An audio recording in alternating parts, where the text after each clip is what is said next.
numa fazenda leiteira, existe uma área que impacta absolutamente em tudo. Produção, reprodução, sanidade, descarte e resultado econômico. E mesmo assim, ainda é tratado por muitos como um custo, a nutrição.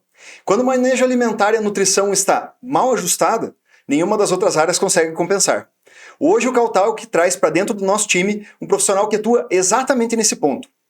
Um médico veterinário, PhD em Animal Science, que trabalha diretamente com nutrição e manejo alimentar de rebanhos leiteiros, transformando alimento em eficiência produtiva dentro das fazendas.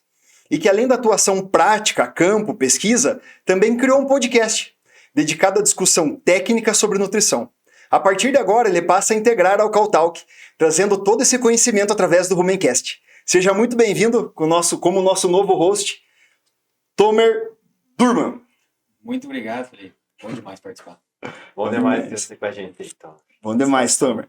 Conta um pouquinho para nós sobre a tua história, quem é o Tomer como pessoa, como profissional, como que chegou na veterinária, na pecuária leiteira. Explora um pouquinho para nós sobre esse assunto. Bom demais. Eu não sei se vocês já conheciam algum Tomer antes. Não, primeiro. Primeiro não tem muitos. Tive que pensar antes de falar, às vezes trava. Trouxe aqui até algumas fotos de parte da carreira para a gente comentar e conversar. Tomer é um nome muito comum em Israel. Uhum. Aqui no Brasil não tem tantos, mas eu sou israelense, nasci em Israel, só que desde muito tempo já estou no Brasil. Então, desde 92 já em solo brasileiro, então um brasileiro de coração. Já. Sim. E algumas curiosidades, esse é o kibbutz que eu nasci, chama Kibbutz Nir Yitzhak. Para quem não sabe quem é um kibbutz, é como se fosse uma cooperativa, para que as pessoas trabalham, vivem, os filhos estudam, refeitório dentro da cooperativa. Coincidência ou não, é um kibbutz de produção de leite. Então, tem uma leiteria dentro do kibbutz. Então, contato com vacas desde o nascimento eu tive, mas só quando eu estava na infância mesmo. Aquela coisa de achar bonitinho e estar no meio dos bichos. Essa foto é lá? É de lá. É do kibbutz. E aí, por um problema que envolveu o uso de máscara, mas não era pandemia, isso é a Guerra do Golfo, que aconteceu nos anos 90 em Israel. Esse de máscara é meu pai. Até dentro de casa tinha que ficar de máscara, né? Durante a pandemia, às vezes estava o dia inteiro na rua de máscara, você chega em casa, tirava, dava aquele alívio. Naquela época, até dentro de casa tinha que ficar de máscara, porque tinha muito ataque químico. Não tinha essa opção. Criança não tinha máscara infantil, então a gente ficava dentro dessas bolhas, né, que funcionavam mais ou menos como uma máscara para as crianças. Então, a minha mãe brasileira, né, comentou que o Brasil seria um bom lugar para a gente vir, esperar essa tensão passar. Aí aprendi a acordar cedo e varrer calçada, um bom hábito brasileiro. Sim, varreu lavar. Esse é meu avô, quando a gente chegou no Brasil. E aí, em 2010 para 2011, eu decidi que eu queria trabalhar com produção de leite. E já estava decidido que, dentre todos os temas da veterinária, esse era um que é uma paixão, assim, quando estava lendo alguma coisa nova. Então, quando eu pensava o que eu queria fazer, eu já sabia que era isso, porque lendo coisas sobre avicultura, suinocultura, até dentro da veterinária, parte clínica, cirúrgica, nada chamava tanta atenção quanto nutrição. Então, assim, é um negócio que, não sei, eu estava pensando que provavelmente seria o que eu ia trabalhar. E aí comecei a pesquisar qual que é o país que tem a maior produção por vaca ano do mundo. A maior produção por lactação. E aí, pesquisando na época, a resposta foi Israel. Aí eu falei, não, tem uma coisa estranha, né? Israel, o que eu lembrava, fica no deserto. Sim, quente. Então, se a gente lembrar de passagens bíblicas em Israel, a maioria acontece no deserto. Né? Então, se você pensa no deserto, qual animal ruminante você pensaria? Vive no meio do deserto? Camelo. Camelo, no máximo uma cabra, né? Uma vaca leiteira de 80 litros por dia. Vem na cabeça? Não. Aí, quando eu vi que eles tinham isso, falei, não, alguma coisa eles fazem de diferente, né? Fazendo. Isso me estimulou muito a ir para lá. Em 2010, final de 2010, eu morava na fazenda, trabalhava no manejo de fazenda, fazendo ordenha, fazendo trato. Isso me ajudou a conhecer do manejo do dia a dia. Em 2011, eu integrei o Ministério da Agricultura e Pecuária de Israel para a parte de pesquisa, como assistente de pesquisa. Então, a gente fazia pesquisa aplicada no campo, coisas que a indústria estava precisando, a gente já conseguia aplicar direto na prática. Isso dentro dos kibbutz? O Ministério da Agricultura ela tem uma unidade de pesquisa que se chama Volcani Center, que aí não fica dentro dos kibbutz. Uhum. Eles montaram uma fazenda experimental Tá. para conseguir fazer. Tinha uma fazenda super tecnológica, assim, era um negócio que ficava louco, porque tinha todas as informações, isso já em 2010, estamos falando de bastante tempo 6 atrás. anos. Tinha consumo de matéria seca, vaca a vaca, por Caramba. exemplo, quando a vaca ia comer no canzil dela, embaixo de cada canzil tinha uma célula de balança, então já sabia quanto que era o consumo de cada vaca. Na hora de tirar a produção de leite, tinha em tempo real no painel qual que era a porcentagem de gordura, de proteína, de CCS. Era um negócio assim, Nossa, 2010. que era para coletar o máximo de informações para quando for fazer uma pesquisa, eles já terem o máximo de informação possível. Foi bem legal de dar esse passo no futuro, praticamente, que eu saí Sim. em 2010 no Brasil, pra você ter uma ideia, não se falava nem resfriamento de vaca. E aí, quando cheguei lá, foi legal de ver a tecnologia aplicada. E aí, em 2012, quando eu voltei para o Brasil, foi legal de já começar a trazer algumas informações, por exemplo, lá de resfriamento. A gente chegava em fazendas e falava assim, ó, você tem que molhar a vaca, você tem que ventilar. Tem muita fazenda que falava assim, você tá louco. O dia que eu gastar dinheiro com um monte de ventilador e aspersor. E hoje eu visito as mesmas fazendas e todas têm um sistema de resfriamento. Uma coisa super importante, super legal de ter visto. Então, na prática, foi um pé no laboratório, fazendo pesquisa, e no mesmo dia era o pé no campo, na fazenda. Porque eu acho que isso foi o que mais me mostrou o que eu deveria buscar fazer. Porque hoje a gente tem muitas pessoas excelentes que trabalham na pesquisa, não desmérito, porque precisam ser essas pessoas ali, Sim. e tem pessoas que são excelentes no campo. Né? E aí muitas vezes não existe aquela conexão. Sim. Das duas partes, né? Então, você tem a pessoa que está no campo que não tem tempo de se atualizar, e você tem o pesquisador que o trabalho dele é se atualizar, mas muitas vezes ele não tem tempo de comunicar. Total. Então, eu comecei a entender que pesquisa ela precisa conversar com o campo o tempo todo. Sim. Porque o campo precisa de respostas e a pesquisa está aí para responder perguntas. Então, essa integração já começou a me mostrar que caminho que provavelmente eu deveria Seguir. A buscar. moldar, né, o que você foi buscando depois. Esse já é um modelo que eles trabalham lá, assim, de ter essa integração entre a pesquisa e o campo, bem prático das universidades? Sim, tem muita pesquisa lá que elas estão envolvidas em fazer patentes, né? Então, não sei se vocês lembram da época que existiu o pedômetro. Sim. Um aparelho que ficava no pé da vaca. Hoje em dia, acho que não conheço nenhuma fazenda. 2010 a gente colocou na fazenda. Esse é um equipamento que ele é israelense. Então, foi desenvolvido para detecção de cio, para detecção de diminuição de movimentação de vaca doente. Isso. Foi os primórdios da comunicação. Sim. Então, a pesquisa para desenvolver um equipamento desse envolveu conversar com o campo, falar qual o desafio que vocês têm. Putz, temos um desafio que quando a gente passa por um certo número de vacas é muito difícil detectar cio. Né? Quando eu passo de um certo número de vacas é difícil identificar uma vaca doente uns 2 dias antes dela ficar realmente mal. Sim. Então, aí se aplicou a pesquisa e fala assim, e aí, o que vamos fazer? Não, vamos tentar desenvolver junto a várias áreas. Lá em Israel isso é muito comum, juntar áreas diferentes. Isso é uma das coisas que eu mais aprendi lá não fique dentro de uma bolha de área. Aqui é muito comum você é veterinário? Você conversa só com eles. Você conversa com o veterinário. Vai no simpósio? Vai no simpósio de quê? Veterinário. Você tem amigos que você gosta de falar de atualização. Você fala com quem? Veterinário. Isso gera um problema que coisas novas, elas demoram muito a surgir. Quando você mistura áreas, é um negócio muito rápido. Sim. Porque é coisa de... Bom, que vamos dar um exemplo prático. Minha calculadora. Quando eu viro, meu celular sabe que eu virei e ele muda uma ação. Esse é um equipamento que chama acelerômetro. Quem entende de tecnologia vai falar que isso é um equipamento super barato, super simples de desenvolver. Né?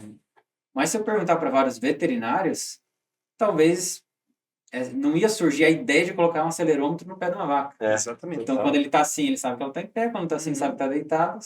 Só entrar em contato com um profissional que sabe de comunicação sem fio e pronto. Você tem um equipamento que sabe ler se a vaca está em pé ou deitada e quantas horas ela ficou assim. E qual é o padrão, né, Cara, delas bom. para identificar o que está Só que acontecendo. isso não acontece se você ficar só no veterinário. Uhum. Você precisa falar com outras áreas. Isso eu aprendi muito.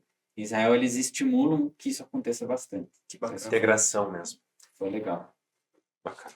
Então, formado em veterinária, decidi seguir bastante na área da pesquisa. Fiz o meu mestrado em produção animal na UEM. No doutorado, eu resolvi ir mais para dentro da vaca, literalmente. Tem um laboratório especialista em microbiologia do rumen, no Reino Unido, e fiz meu experimento de doutorado lá, mais específico, estudando população microbiana do rumen. Bacana. Que eu entendi que nutrição, partes você tem que realmente pensar na vaca, mas uma parte muito grande você tem que pensar nas bactérias que fazem a digestão do alimento para a vaca. Então, foi um direcionamento de pesquisa que eu gostei de dar no começo. Então, em 2018 também vim para o Paraná, aqui na região dos Campos Gerais, é uma das regiões mais produtivas do Brasil. Então, foi um desafio muito legal de juntar todo o conhecimento que eu consegui em Israel, de onde que a tecnologia pode chegar, como que ela pode ajudar a fazenda a prosperar. E quando eu cheguei aqui, vi fazendas com 40 anos, muitas vezes, de história, gerações que aprenderam no dia a dia, ali na prática. Foi muito incrível de conseguir ver como que as fazendas podem acelerar o desenvolvimento. Então, foi bem legal de ter começado a trabalhar aqui no Paraná. 8 anos já. E em 2018 também eu entendi que eu precisava comunicar mais o que estava na pesquisa. Teve vários episódios que aconteceram que me motivaram a fazer isso. Antes de 2018, isso já em 2013 para 2014, eu trabalhava com treinamento em fazendas. Lá em Maringá, tem o Centro de Excelência em Qualidade do Leite, e a gente fazia treinamento de qualidade do leite, treinamentos de criação de bezerras, novilhas, para produtores. E era um pouco do Rumencast. Sim, eu juntava produtores, a gente fazia grupos ali de 8, 15 produtores. Eu escolhia alguns artigos atualizados e falava assim, segundo esses artigos atualizados, se vocês fizerem esse manejo, vai ajudar vocês. Então, basicamente, era aquela minha ideia de pegar a pesquisa e levar para ser aplicado. Só que eu conseguia fazer isso com grupos de 8 pessoas, 15 pessoas.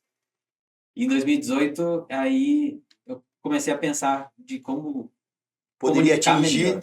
mais pessoas com essa comunicação. E aí que comecei com o Maincast. Obviamente que o período da pandemia ajudou muito, que as pessoas começaram a ter muito mais contato com o podcast, isso mais em 2020. E aí, quando eu percebi que eu consegui mudar de 8 pessoas para 80 mil pessoas, às vezes assistindo o episódio, eu falei assim, não, agora realmente eu consegui dar propósito para o que eu queria de juntar a pesquisa e o campo. E também para aproximar a informação. Isso acontece no dia a dia, sempre aconteceu. Se não existissem os podcasts, isso ia acontecer. Todo mundo faz eventos, simpósios, dias de campo, e eu acho isso muito legal. Só que eu ainda acho que é um processo lento. Sim. Teve um simpósio que eu já participei, que era o ano de 2019, e aí no dia de campo tinha uma informação de pré-parto, né, para falar de período de transição, o que era importante para a vaca. E a informação tinha um autor e o ano, né, no slide, e aí o palestrante estava falando e era 2010 a fonte, né? Tava falando de decade. 9 anos já. E um produtor ficou louco. Ele falou assim, não, mas isso aqui é para reduzir problema de pós-parto? E essa informação já está aí há 9 anos. Não chega. Cadê meu técnico? Por que ele não me trouxe? Eu tô sofrendo com exatamente isso. O meu pós-parto está muito ruim. Então, talvez uma dieta aniônica poderia me ajudar. Isso em 2019. Então, existe essa demora, muitas vezes, de uma informação chegar no campo. Porque é uma junção de o palestrante organizar aquela informação, o produtor estar naquele dia ali. Para que seja entregue essa E mensagem. o podcast é um jeito de, quando você tem um tempo, escuta aí. Põe no carro. Você vai se deslocar até a fazenda? Escuta. Para quem é estudante, consegue escutar enquanto está fazendo tanta atividade. Então, a ideia do podcast é um pouco disso. As pessoas me conheceram mais pela voz do que pela cara. O Maincast, ele nunca foi gravado em vídeo, ele sempre foi em áudio, né? E traduzir, né, Tomer? Porque interpretar um artigo científico e daí mimetizar não, mas interpretar e transcrever isso numa linguagem que fique tranquila, isso faz total diferença. O pessoal às vezes perde o estímulo de ver um artigo lá com 4, 5, 6 páginas e aí não atualiza. Então, ter uma pessoa que consegue estar estudando ali, interpretando e trazendo de uma forma aplicável, isso faz total diferença. Fica gostoso de você assimilar a informação. Esse é um problema que a gente tem, que assim, pesquisador, ele gosta de escrever o mais técnico possível, né? Porque é legal de ir informação mais técnica, mais aplicável possível. O problema é esse, né? Se uma pessoa vai ler e ela precisa interpretar, ela precisa entender, muitas vezes falta essa paciência do pesquisador de Traduzir, né? traduzir. Então, assim, no podcast usa muita analogia, usa muita simplificação, usa muito exemplo, justamente para falar, essa pesquisa é assim, claro que se você quiser ir mais a fundo, leia o artigo na íntegra, Sim. mas se você quiser uma ideia do que o artigo falou, como que você aplicar isso na prática, como você entender isso no dia a dia, aí a gente usa bastante essa parte de traduzir a ciência. O que eu acho muito bacana que você faz no Rumencast, no Instagram, você coloca alguns memes, assim, e um assunto extremamente complexo, você coloca uma pessoa que começou a faculdade e ela consegue entender todo o conceito. Com um meme, com uma pegada mais, assim, divertida, mas que realmente conecta. E passa informação. De repente, você passar aquela informação meio nua e crua, assim, gelada, a pessoa não consegue conectar tanto. Então, eu sempre vejo. Eu tenho estagiário lá na fazenda que comenta, assim, dos memes, da forma que você ensina, que grudou na cabeça igual chicletes. Então, e assuntos difíceis, assim. Que a gente, Essa é a ideia. Não importa o grau de conhecimento da pessoa, ela conseguir se aplicar. Isso tem ciência também. Tem um estudo que foi feito na Inglaterra. Eles pegaram vários estudantes de uma universidade e ensinaram uma coisa nova para esse estudante. Eles escolheram 3 métodos. Um era o método de decorar. Então, ele falava assim, vou te passar uma informação, eu preciso que você decore ela. A outra, eles pediram para o estudante ensinar alguém. Ele falou assim, vou te falar uma coisa, ensina alguém agora o que você acabou de aprender. E o terceiro foi fazer uma piada, fazer um meme com aquele assunto, né? E eles viram ao longo do tempo, esperaram alguns meses, entrevistaram para ver o quanto que eles tinham retido da informação, né? Em primeiríssimo lugar, campeão, assim, disparado foi o meme. Caraca. De lembrar qual foi o assunto, qual que era o intuito do conhecimento. Em segundo lugar, ensinar alguém. E em terceiro lugar, assim, pior dos piores, decorar. Né? As pessoas que foram instruídas a decorar uma coisa, assim, passou coisa de 3, 4 meses, a pessoa não tinha nem ideia mais do assunto que foi falado. Quem ensinou alguém lembrava um pouquinho mais, mas o meme, a pessoa falava Grudou. assim, não, grudou na cabeça. Muito bom. Então, isso tem método também. Mas... Bom, o estudo nunca para. Isso que é um recado também para quem quer trabalhar com isso. Então, assim, quando que eu vou ler tudo que eu preciso sobre nutrição e vai falar, fechei, 100%. Isso não acontece, né? Então, o estudo nunca para. Em 2019, concluí um pós-doutorado também em microbiologia do rumen. E assim, fui seguindo o tempo todo trabalhando. No campo, muito feliz de trabalhar com pesquisa e inovação. Hoje trabalho mais com a indústria do que nas fazendas, né? A fazenda, ela toma muito tempo, então é difícil de conciliar o trabalho, de estar nas fazendas o tempo todo, mas eu tento sempre me manter para manter a informação atualizada. Então, hoje, atuo aí mais de 10 estados no Brasil, mais de 10 países. Fico bem feliz de conseguir acompanhar a produção de leite no mundo. E aí estamos em 2026, no grande ouro, que é estar aqui no Caltalk para estar seguindo essa missão do Homemcast, de pegar a informação e levar para quem precisa escutar. Quanto mais pessoas tiverem acesso, melhor. Então, você que está escutando, se isso faz sentido para você, compartilhe essa informação, porque quanto mais pessoas tiverem acesso, mais a gente vai conseguir evoluir o setor, evoluir a pecuária nacional. Isso aí. Ótimo, é uma honra ter você aqui conosco. É uma honra ter ali o nome do Caltalk também no final da linha. Esse é só o começo, na verdade. É só o start de tudo que a gente vai construir. E trazendo um pouco para essa tua visão, a gente percebe que você tem muito essa base teórica, mas também tem muita base prática. E eu queria te fazer uma pergunta. O que a prática te ensinou que a teoria não conseguiria te ensinar dentro da nutrição? Excelente.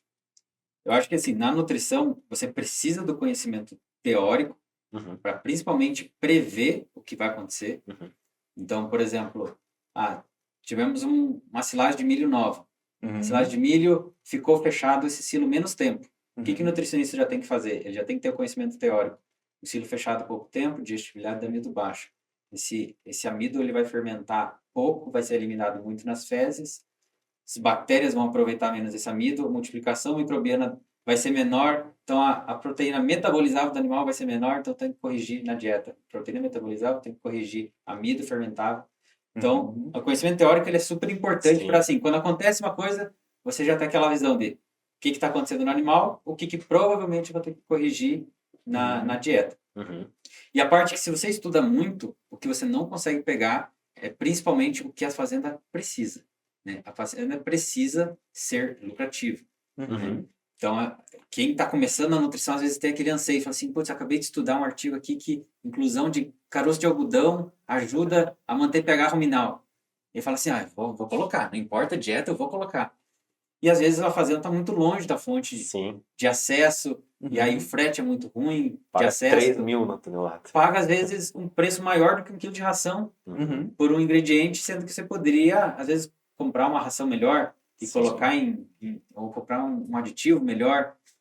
Então, a prática é só vivendo ela para você falar assim, eu preciso entender que a fazenda precisa ser lucrativa, então não é sobre fazer a dieta perfeita. Uhum. É para a situação que eu estou agora, para as condições de geolocalização dessa fazenda, o que tem de oportunidade que eu posso usar. Né?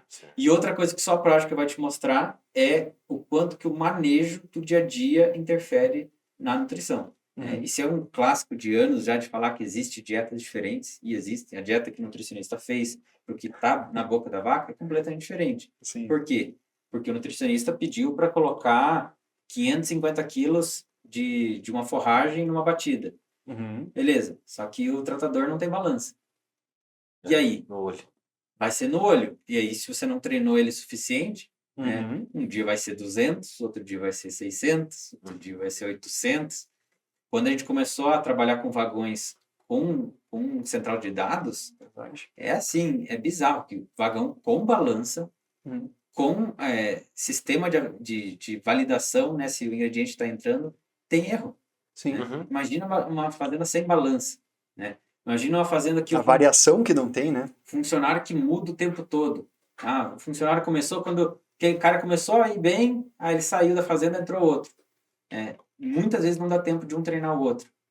Então, essas coisas só na prática que você vai viver. Você vai falar, eu vou fazer minha dieta, vou mandar pro produtor e tá tudo certo. Não tá. Você vai ter que auditar essa fazenda várias vezes para saber se o que você formulou tá realmente sendo entregue. Uhum. E outra coisa é entender que as coisas mudam. Então, assim, você formulou para uma dieta, uma silagem de milho que estava 35% de matéria seca, o tempo foi passando, pode ser que essa matéria seca alterou. Se você não está indo na fazenda fazendo essa avaliação, Acompanhando para saber a tua os dieta tá ingredientes. errada. Se você não faz análise, isso é Uhum. muito comum, fazendas pequenas, fala assim, eu vou pegar dados de uma biblioteca, por exemplo, de um software de formulação. Uhum. Para forragem, isso é muito problemático, porque assim, a biblioteca tem uma média ali de várias amostras, Uhum. mas você precisa específico para o que está acontecendo na tua Na tua propriedade. realidade, né? E aí, nisso, a gente entra realmente no que a prática nos ensina, que é quando você está no dia a dia, você entende que você precisa conversar com quem vai fazer a sua dieta, para ver se ficou alguma dúvida. Existe muito funcionário que fala que entendeu, está tudo certo, quando você audita. Não está tudo certo, ele não Sim. entendeu, só que ele tem vergonha de falar que não entendeu, ou ele Uhum. tem medo de falar que não Uhum. entendeu, e você falar para o produtor e chegar a informação de, uma coisa tão simples, o Isso. cara não entendeu, eu vou mandar ele embora. Então, Uhum. assim, ter essa humildade de falar assim, eu vou conversar com todo mundo e eu vou ter certeza que o que eu estou formulando está o mais parecido possível chegando na boca da vaca. E isso, eu acho que a teoria é praticamente impossível de você falar assim, que livro que eu leio para entender disso? Não tem Isso como. é só com a evidência, né? Hoje tem fazendas que eu atuo na formulação porque realmente são coisas que eu não quero perder. Sim. Não é meu foco ser Uhum. nutricionista de fazenda, trabalho mais com indústria. Uhum. Mas esse pé no campo, todo mundo tem que ter. E quem quer trabalhar com isso, faça estágios. Né? Uma Sim. dica, ande com nutricionistas, Isso. viva na fazenda, no manejo do dia a dia. Você vai entender que é ali que estão Viver a realidade, né? as realidades, sim. E tem muitas vezes que o nutricionista pede para fazer uma coisa que ela vai tomar muito tempo, por exemplo, da fazenda. Eu já vi situações que o nutricionista pede para seguir uma sequência X de ingredientes e o tratador fala assim, olha, as coisas são tão longes uma das outras que se eu fizer isso, Viabiliza. eu não tenho horário de café. Justa logística. Aí, Pode estar até certo a recomendação. exato. Então, assim, a teoria te ensina o que é perfeito. Isso é legal de saber e precisa. E a prática vai te mostrar que cada situação você precisa tomar frente e treinar equipes, você precisa estar olhando dados, Uhum. fezes dos animais te dá informação de como está a dieta, o estado sanitário da vaca te fala como é que está a dieta, composição do leite te fala como está a dieta, consumo de matéria seca te fala se a vaca está gostando ou não daquela dieta. Então, esse tipo de coisa, olhar esses dados e interpretar, vai também te dar informação se o que você está formulando está chegando no que deveria ser. Então, não é só saber o que colocar, tem que ter esse feeling do dia a dia. Entender de status sanitário do alimento, né? Quanto que aquilo pode ser prejudicial à saúde do animal. Eu vou dar um exemplo. Você tem filho. Sim. Por exemplo, um prato de arroz, feijão e um bife de frango. Você serviria isso para o teu filho? Serviria? Sim. Agora, você vai servir isso para ele, e aí você viu que no cantinho do arroz tem um bolorzinho ali.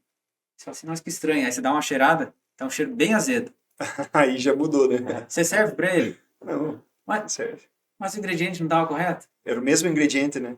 É assim, não mudou nada, só que a tua avaliação técnica, naquele momento, falou assim, isso aqui não é seguro.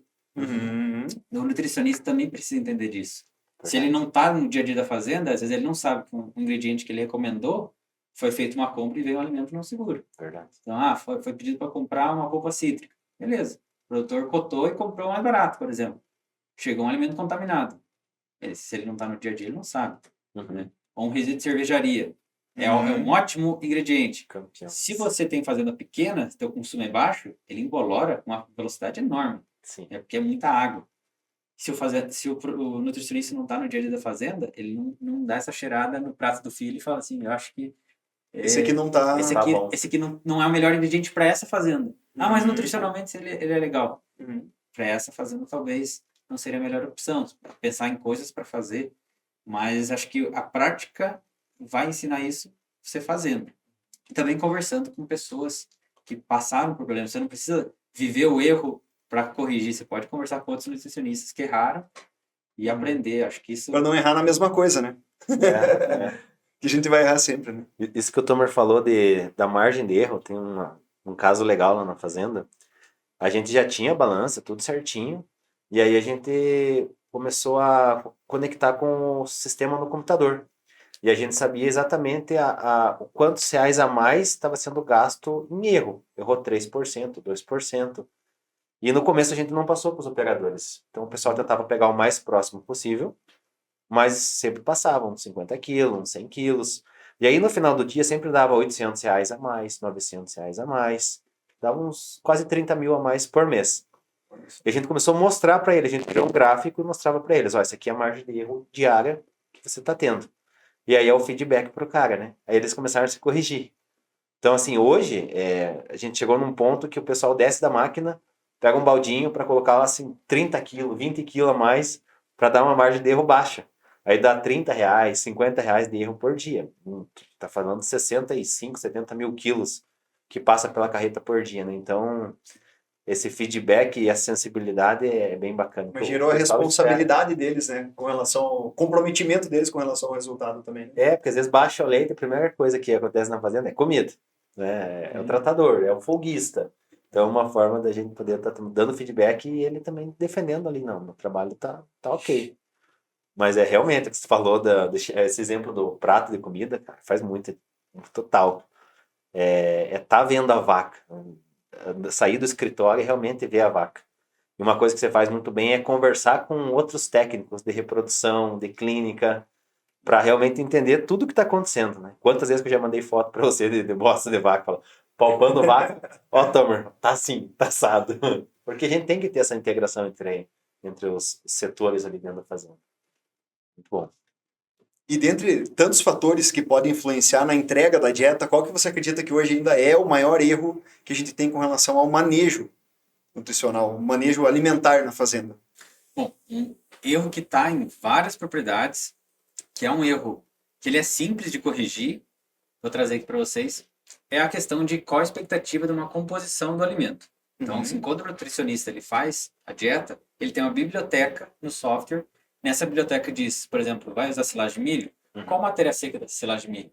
Então, a fórmula vai ser baseada no número que tiver naquela biblioteca. Certo. Sim. Quanto de amido tem essa silagem? A formulação vai ser baseada no que tem naquela análise. Então, por exemplo, imagina um silo de 100 metros de comprimento. Você vai fazer quantas análises? Geralmente é feita uma, na melhor das hipóteses. Verdade. Então, assim, com uma análise você vai achar qual que é a composição de um ano de uso de silagem. Tá? Trouxe aqui alguns dados para a gente conseguir conversar. Então, aqui são dados que a gente pegou do meio para o final do ano passado. Para você ver, um número do outro, uma corzinha dessa para outra, estamos falando de 2 semanas de diferença. Nossa. Então, não é um espaço de tempo enorme. Né? E a gente começa a ver que as barras elas não estão uma do ladinho da outra. Não. As variações. Então, silagem de milho, o que varia muito? A variação de matéria seca, por exemplo. Então, tinha semanas que estava lá 41 de matéria seca, 2 semanas depois estava 37, depois já teve momentos de 34, 36 meses depois, chegou mais perto do final do silo, 33,4. Proteína bruta não é algo que varia na silagem de milho, também não é um ingrediente proteico. Sim. Amido, tinha análises que mostraram 33, tinha análises que mostraram 29, 28. Qual que é o problema? Imagina o software estava programado para achar que a silagem de milho, por exemplo, tinha 33% de amido. Só que durante um período aí de praticamente um mês, né, que é 2 semanas mais 2 semanas, ficou em torno de 28. Ou seja, estava sendo entregue menos energia do que o programado. Se o nutricionista batesse o olho na fórmula, ele ia falar, mas tá tudo certo. E o produtor ia falar, caiu o leite. E aí?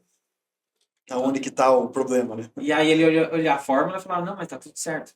Então, assim, esses são tipos de problemas que existem no dia a dia que muitas vezes é difícil de detectar. Aqui é outra fazenda também, um impacto bem grande. Diferença de FDN muito grande, tinha semanas perto de 45, Depois semana de 34. Isso aqui envolve um consumo de matéria seca. Quanto maior a FDN, mais você pode travar a vaca por enchimento. Tá? Então, isso aqui pode explicar, por exemplo, o produtor fala assim, nossa, engraçado, a fórmula não muda, tem semanas que eu coloco comida, sobra um monte, e às vezes na outra semana eu coloco a mesma quantidade e limpo o coxo. Falta. Então, uma das coisas pode ser a alteração de composição. Aqui eu trouxe, para ser mais ilustrativo, amido e matéria seca. Tá? De 2 em 2 semanas o comportamento do ingrediente no mesmo silo. Tá? Amido. Então, assim, amido é um pouco mais difícil de fazer análise. Aqui foi feito com NIRS portátil, então dá para estar fazendo na hora. Só que não é todo produtor que vai ter acesso a esse equipamento. Matéria seca, esse sempre chama a atenção de algumas fazendas, porque é simples de resolver. O equipamento é ou micro-ondas ou air fryer, que é uma fritadeira sem óleo, que você coloca 200 gramas do ingrediente, liga a 100 graus Celsius, vai colocar 30 minutos, pode fazer outra coisa enquanto está fazendo, não é aquele negócio que você tem, uma atividade que você tem que ficar ali, deixa fazendo, faz outra coisa na fazenda, depois de meia hora, dá uma misturada, dá uma mexida naquele ingrediente, para você homogeneizar melhor, deixa ali mais 20 minutinhos, já é suficiente. A metade do valor que aparecer é a matéria seca. Então, você colocou 200 gramas, se o resultado for 60 gramas, que sobrou no final, depois de desidratar, a matéria seca é 30. Tá? Então, é algo fácil de fazer e você resolve já a matéria seca, por exemplo. O que interfere em matéria seca? Matéria seca, aqui estava 41, aqui estava 34. Qual que é a mudança? A mudança principal é quanto dessa forragem eu vou colocar. Porque se eu manter o mesmo peso fornecido durante vários meses, em alguns meses eu vou acertar, em outros eu vou errar. Por quê? Matéria seca me diz exatamente quanto de nutriente que eu tenho ali no alimento e quanto que é água. O resto que não é matéria seca é água. Então, assim, quando a matéria seca caiu para 34, o que acontece? Era uma semana que o ingrediente estava muito mais úmido. Chovendo, alguma coisa? Tinha muita água no alimento. Ou seja, se você continuar servindo 30 quilos de silagem de vaca dia, quando a matéria seca estava em 41, estava entregando um número X de nutrientes. Se quando estava 34 você ainda colocou 30 quilos, você entregou menos. Até porque ali, deixa eu te fazer uma pergunta. Ali ele foi para 28,7, coincidentemente, no mesmo momento que está 34,1. Então, aqui tem, não sei se teria uma correlação também direta entre a matéria seca e o amido. Por exemplo, se eu fizesse uma análise de matéria seca, eu poderia até estimar o quanto que eu perdi com relação ao amido na dieta final, algo assim. Você já começou uma taxarada que as duas linhas elas dão uma conversada. Elas né? conversam. Então, isso pode ser feito, só que o problema é que quando você vai fazer silagem, a máquina ela é muito desuniforme. Né? Ela começa numa bordadura, depois pegou de uma área, aí para completar o silo, vai ser uma propriedade do lado. Então você pode ter variações maiores do que só matéria seca interferindo na amido. Conforme foi enchendo o silo também, né? Tem partes do terreno que eram piores, a qualidade do solo e encheu menos grão. E aí quando você chega numa parte do silo que era mais aquele material, vai baixar amido, às vezes sem mexer em matéria seca. Então assim, dá para fazer, mas não é não é preciso, né? Não é uma regra, não é uma regra única. Né? Mas é interessante para pelo menos a pessoa entender que existem variações e se você não está mensurando pelo menos matéria seca, você não consegue chegar à conclusão de realmente quanto que você está entregando. Senão você pode estar entregando só água achando que é nutriente. E pensando num ingrediente que compõe boa parte da dieta, né, a silagem de milho, está colocando... vai faltar comida. Além do ingrediente, vai faltar comida, ele está dando água para as vacas. Exatamente. Você está dando água para as vacas achando que tem nutriente ali, não vai matar a fome de ninguém. Então, às vezes, dando umas analogias do dia a dia, né? Pensa que você tem aí um copo com água e você coloca uma laranja dentro. Né?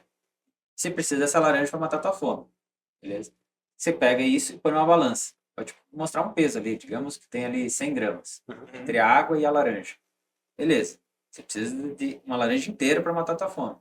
Agora, o que acontece se eu cortar a laranja no meio, tirei metade da laranja, coloquei ali, e aí eu completo com água até dar o 100. O peso do primeiro copo e do segundo é o mesmo. É a mesma coisa. Você vai pegar a laranja e vai comer e vai matar sua fome, a outra não. Sim. E a pessoa fala, mas o peso é igual, o que está na balança é igual. É igual matéria seca de silagem. Se você está olhando só o peso do alimento in natura, você não sabe quanto de água tem ali. Sim. Então você pode estar perdendo quanto de nutriente. Isso para o ingrediente energético, né? Esse aqui, por exemplo, para alfafa, que a gente olha muita proteína. Né? Essa é a variação de matéria seca enorme, variação de proteína alta mesmo. enorme. Um gráfico de linha para variação de matéria seca de alfafa, podendo chegar perto de 76 em algumas épocas, 50, 47. Então, se você faz essas análises com frequência, você vai pegar essas variações. Ajustando. Então, na matéria seca, o air fryer resolve. Uma Black Friday aí, acho que 150, 160 reais você compra um air fryer, deixa na fazenda.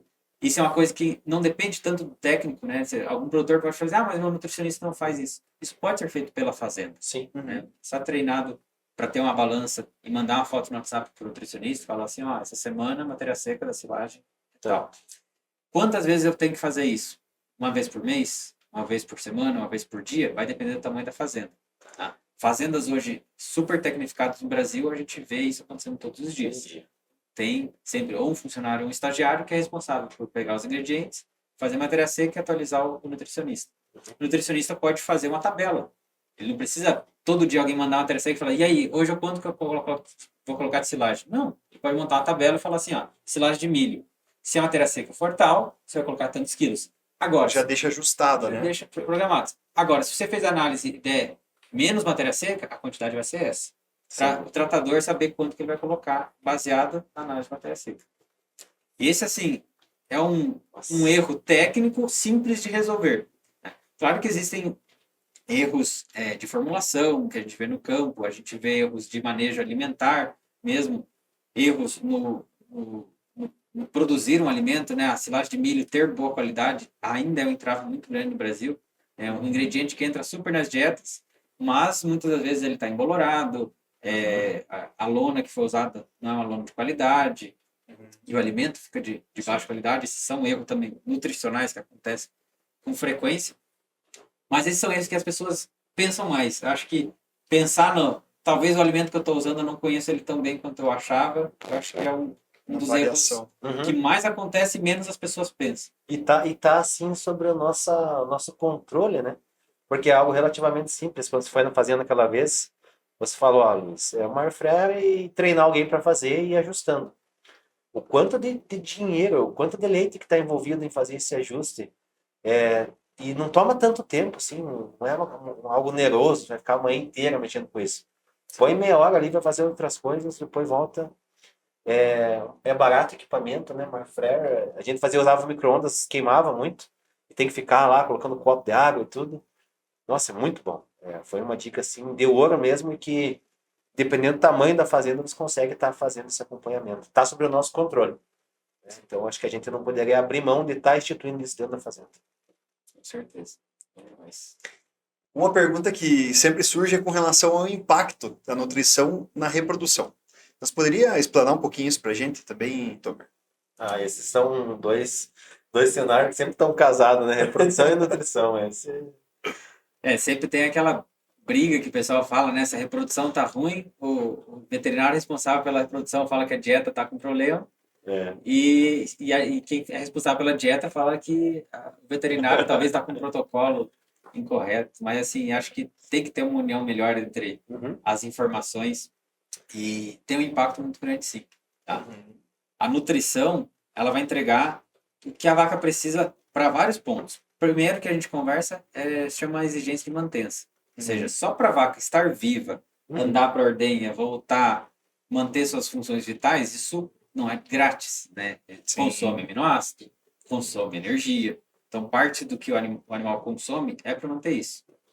Depois que você mantém isso, você tem exigência de crescimento. Ou seja, se um animal ainda precisa crescer para ter o peso maduro da fazenda, no caso do piripa, por exemplo, o animal está em produção de leite, mas ela também precisa crescer, mesmo estando em produção de leite. Então, esse crescimento também custa aminoácido, custa energia, custa vitamina, custa minerais.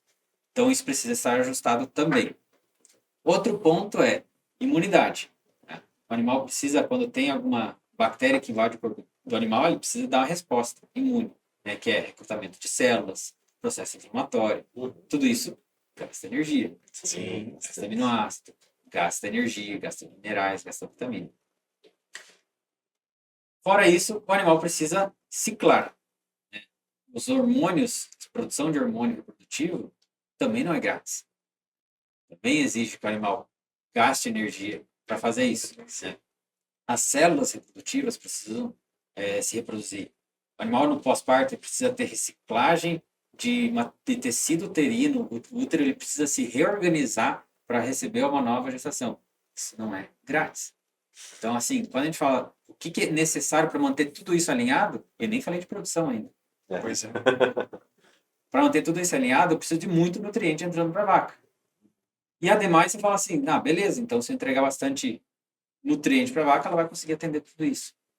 O ponto é, a vaca precisa produzir leite. Isso é uma das prioridades do animal. Então, a vaca é um animal incrível. Sim. Que é um animal que pode estar desidratado, parecendo as costelas, e a vaca vai na sala de ordenha e desce leite. Pode produzir menos do que ela teria o potencial se ela está com algum problema, mas ela produz. Sim, é um animal incrível nesse sentido. Mas a reprodução, o animal ciclar, ela depende do animal estar bem atendido em tudo que eu falei anteriormente. Tá? E esse é um problema. Então, se o animal tem um problema de nutrientes que estão entrando, tem uma limitação de tijolos que ela tem para construir cada uma dessas exigências. Tá? Legal. Cada exigência, essa é um prédio, ela vai construir. Então, a comida que ela comeu no dia é a quantidade de tijolo que ela tem. Onde que ela vai gastar isso? Ela tem as prioridades. Ela pode gastar em ciclar, sendo que ela não consegue atingir a exigência de mantença? Não tem como. Então, um animal que precisa de muito e come pouco, tem esse primeiro problema. Ela não vai conseguir atender essas exigências. A demanda energética. Eu trouxe aqui um gráfico, ele não é matemático, mas ele ajuda a gente a entender de prioridades. Tá? É uma pirâmide, né? De prioridades, praticamente. Exato. Ele não funciona matematicamente falando, por exemplo, em primeiro lugar, você vê ali que está metabolismo basal. Sim. Né? Não é assim, o animal Primeiro, Ele atinge isso aqui, só quando atinge isso, aí ele pode vai para próximo. gastar em atividade. Não, tudo acontece junto, Sim. mas existem prioridades. Tá? Uhum. Então, o metabolismo basal é exigência mantença, atividade física e pastejo. Ou o animal sair da cama e ir para o coxo. Uhum. Essa atividade física, ela gasta energia. Isso é um ponto importante. Quem tem sala de ordenha muito longe, e a vaca precisa caminhar para chegar até a sala de ordenha e voltar, isso é um gasto energético. Né? O animal gasta energia para fazer essa atividade física. Então, quanto mais eu conseguir reduzir essa atividade física, mais vai sobrar energia para o resto. Então, esse é um ponto muito interessante. Crescimento é uma das prioridades. Tá? Isso principalmente para primípara. Esse é o segredo de ouro para ter uma primeira lactação boa. Por quê? O animal é inseminado. Quando ele vai parir pela primeira vez, o quanto mais próximo você conseguir estar do peso maduro da fazenda, menos energia de crescimento vai ser usada. Uhum. Porque imagina que é um animal que tem o primeiro parto longe do peso maduro da fazenda. Uhum. O que vai acontecer? Tudo que ela comer, Ela tá crescendo ainda. ela está crescendo. Então, assim, quanto que ela vai colocar em produção de leite? O que sobrar depois que ela colocou em crescimento. Então, se um animal tem um parto muito próximo do peso maduro da fazenda, isso estou falando no 85%, 89% do peso maduro da fazenda já no primeiro parto, rapidinho ela consegue atender isso e o resto da lactação é leite. É leite no tanque. Agora, se um animal para muito leve, ele tem esse problema. Então, muito da energia vai ficar presa em um animal priorizar crescimento e produção de leite. Isso vem uma sacada muito importante, né? Porque criar bem as bezerras, as novilhas, inseminar na hora certa e recriar bem também até chegar na hora do parto. Porque você vai ter primíparas realmente produtivas dentro da fazenda. Que foi aquela correlação que você fez aquela vez com aqueles dados de peso ao parto e produção de leite durante a lactação. E é bem isso que você falou, né? Aqueles animais que estavam muito longe ainda do peso adulto são animais que estavam produzindo menos em 305 dias.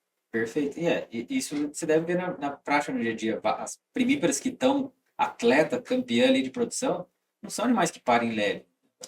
Está parindo ali um peso muito próximo do peso adulto.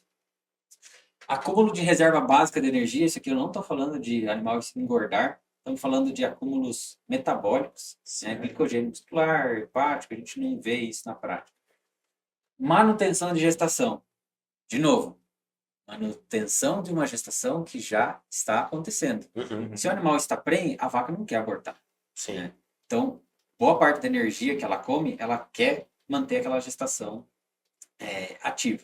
Né? Obviamente que ela precisa atender muito bem o basal. Uma vaca que passa fome, ela vai descontinuar uma gestação. Mas agora, se a gestação já está acontecendo, isso é uma prioridade.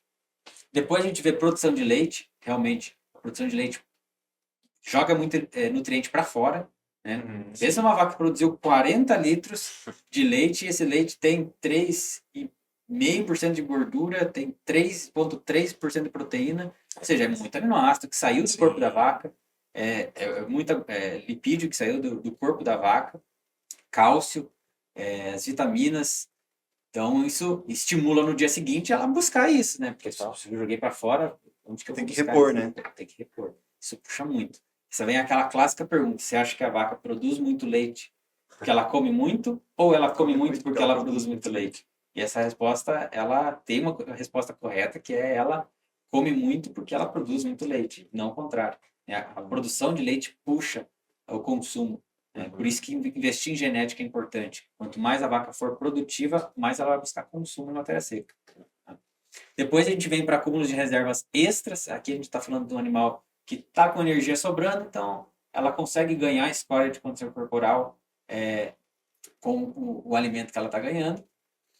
Em oitavo lugar, a gente vê ciclar, ciclestral e concepção. Concepção, ou seja, ela estava vazia e vai emprenhar.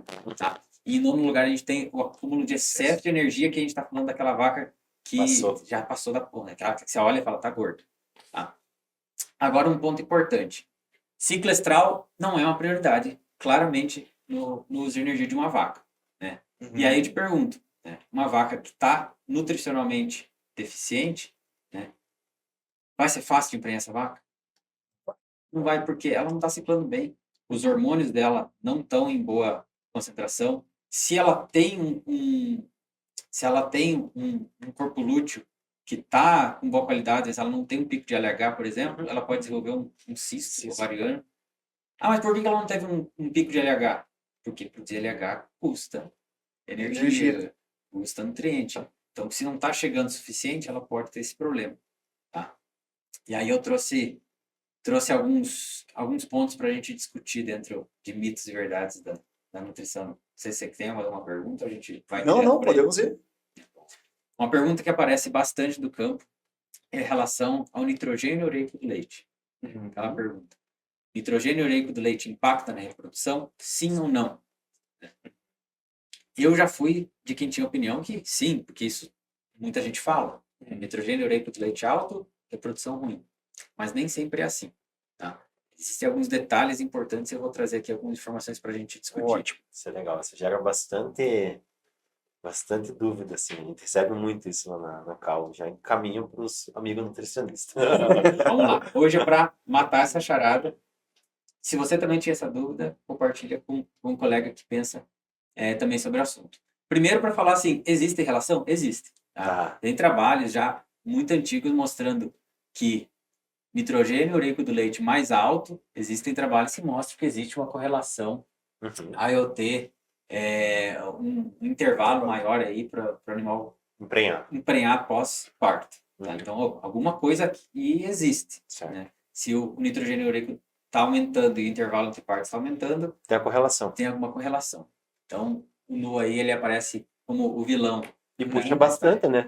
A gente tá falando de 120 para 180 dias. 184, São alguns ciclos ali. Aí que a gente vem para o ponto da informação. Tá? Existem 2 tipos de nitrogênio ureico do leite alto.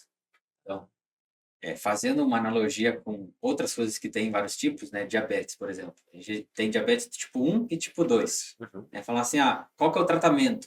O médico vai prescrever insulina, ele vai ter que saber se é do tipo 1 ou tipo 2. O efeito que está acontecendo na pessoa é glicemia alta. O médico que vai precisar interpretar se é do tipo 1 ou tipo 2 para saber que caminho tomar. E no alto, ele também tem do tipo 1 e tipo 2. Só que nem todo nutricionista está com essa visão preparada para interpretar. Primeiro, por que o NU pode aumentar? O N do NU é nitrogênio. Tá? Esse nitrogênio vem da parte de proteína dos alimentos. Tá? Como que essa proteína é usada dentro do rumen? Ela vira amônia dentro do rumen. As bactérias que estão ali dentro do rumen, elas vão pegar o carboidrato disponível no meio, por exemplo, amido, para fazer multiplicação microbiana ou fibra. E boa parte dessas bactérias do rumen, elas usam a amônia como parte desse processo de multiplicação bacteriana. Uma bactéria vira 2 vira 4, assim por diante. Ela faz seu ciclo e a fermentação do rumen acontece. Agora, se você colocar proteína demais, você vai ter amônia demais, nitrogênio demais, e se você não tem bactéria suficiente em número para utilizar, sobra. Né? Isso vai ser excretado via fezes, urina e leite. Tá? Esse é o no alto de excesso de PDR. Ou seja, foi colocado proteína demais que degrada dentro do rumen, você teve uma sobra e isso foi eliminado. Não tinha microbiota para absorver tudo isso. E foi embora. E existe também o no alto, que é falta de energia. O que é o no alto de falta de energia? Eu tenho uma quantidade correta de proteína dentro do rumen, mas o substrato, o carboidrato, falta. Certo. E a bactéria, ela olha para o nitrogênio e fala, beleza, a amônia está aqui, eu posso trabalhar. Mas não tem matéria-prima. E o que ela faz? Ela não consegue seguir a fermentação. O que vai acontecer? Vai sobrar nitrogênio, mesmo ele não estando em excesso. Sim. E esse nitrogênio que sobrou vai ser eliminado. Fezes, urina, leite. Ou seja, o que você vê no leite é o no alto. Agora, você tem que se perguntar, ele está alto por quê? Tá? Será que faltou energia para aproveitar esse nitrogênio, né, essa amônia? Exatamente. Ou será que sobrou proteína e faltou microbiota? Erro clássico, que a gente vê em várias fazendas. Mudança de silo, por exemplo. Estava dando uma silagem de milho, acabou um silo, vamos para o outro. E digamos que um silo estava com excelente quantidade de amido, por exemplo, estava lá com mais de 30% de amido, estava legal. E o segundo silo é um safrinha. Estava lá, foi ruim, tá 17, 18% de amido. Mudei de silo e o nu fez assim, ó, pam! É um clássico. Liga para o nutricionista e fala assim, viu?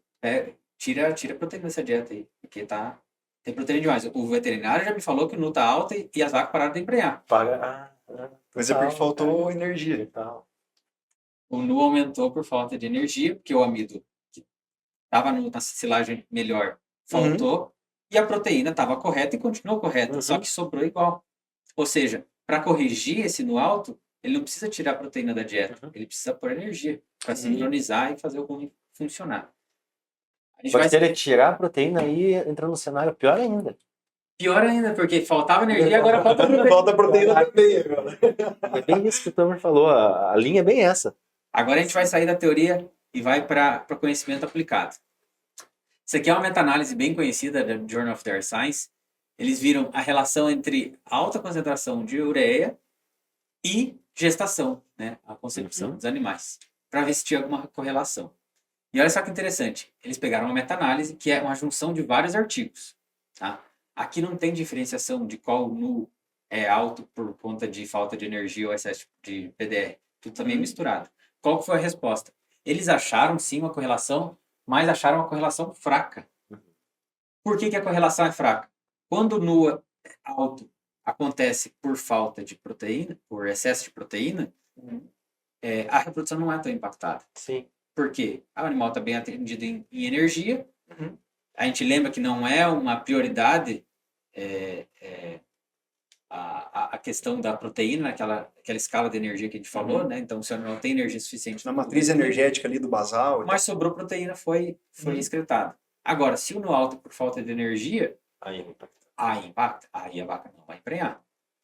A resposta vai ser no alto. Então, por isso que a correlação não foi tão forte, de falar assim, batata, no alto, reprodução ruim. Tem que saber qual o tipo, tá?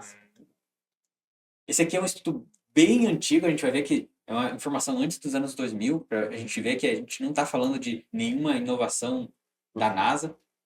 Esse trabalho, ele olhou perdas de condição corporal dos animais acontecendo depois do parto, tá?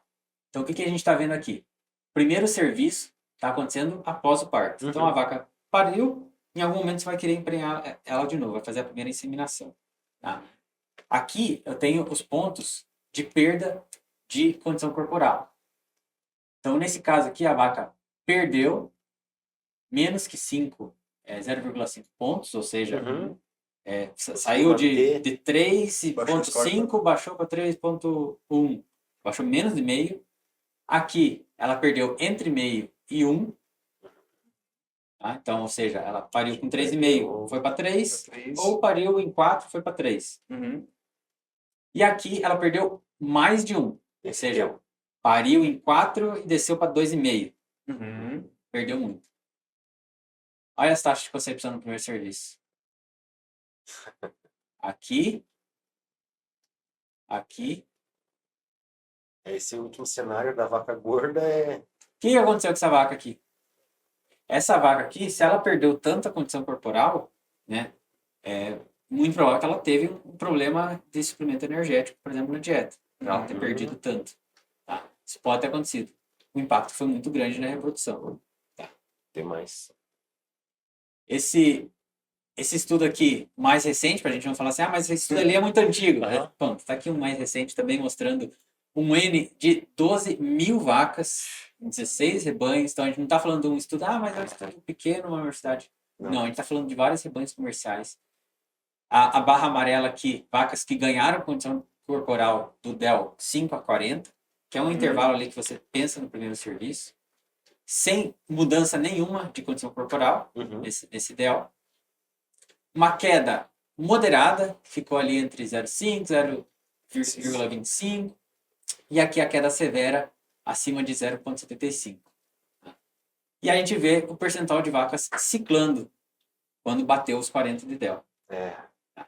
Então, assim, não tem como falar que não existe efeito nenhum. Tá? Existe efeito. Se a vaca está perdendo condição corporal, ela dá uma sinalização metabólica que o corpo dela não está legal. Assim, eu tenho algum problema acontecendo aqui. Não sei não, né? Tá? Os hormônios reprodutivos não vão ser formados de forma normal nessa vaca. É um monte de sinal bioquímico que ela está dando para o corpo dela que ela não está bem. Se a vaca não está bem, por que ela vai emprenhar? Tá?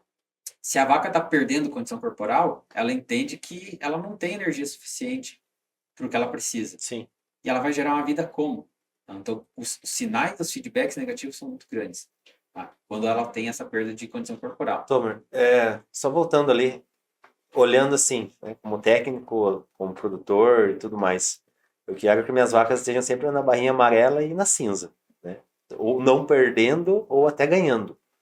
Quais assim estratégias que você vê de aplicabilidade prática na fazenda para estar estimulando eu ter mais vacas nesse grupo que estão ganhando score corporal ou até mantendo, mas não perdendo tanto? Excelente pergunta. Primeiro ponto é, se eu não quero que ela caia, né, eu não posso deixar que ela suba. Uhum. Esse é um ponto importante. Que o problema não é cair, o problema é de onde ela está caindo. Um erro muito grande que aconteceu em volta de 2015 a 2016, que se começou a definir metas de score pós-parto. Isso foi um erro muito grande que aconteceu. Eu vou explicar o porquê. O pessoal começou a colocar metas. Por exemplo, a vaca precisa estar com score 3, por exemplo, no primeiro serviço. A vaca precisa estar no pós-parto com 3,25, 3,5. Você começou a se definir metas. Qual que é o problema? Pensa uma vaca que pariu score 5. Tá. Enorme, gorda. Bife. Essa vaca, no primeiro serviço, ela está em score 3. Em 2015, alguém falaria, acertei. É verdade. Consegui chegar Coloquei na 5 meta. e cheguei no 3. Cheguei na meta que era 3. Outra vaca, ela pariu com score 3,25. E no primeiro serviço estava 3. As duas chegaram no mesmo score. Então, se um veterinário chegasse só naquele momento e fizesse a leitura de score, ia falar, essa vaca, excelente. Uma teve uma queda péssima, né? Ela perdeu 2 pontos de score corporal. Sim. E a outra perdeu muito pouco. Sim. Tá? Então, essa aqui foi o maior erro de colocar só uma meta no pós-parto.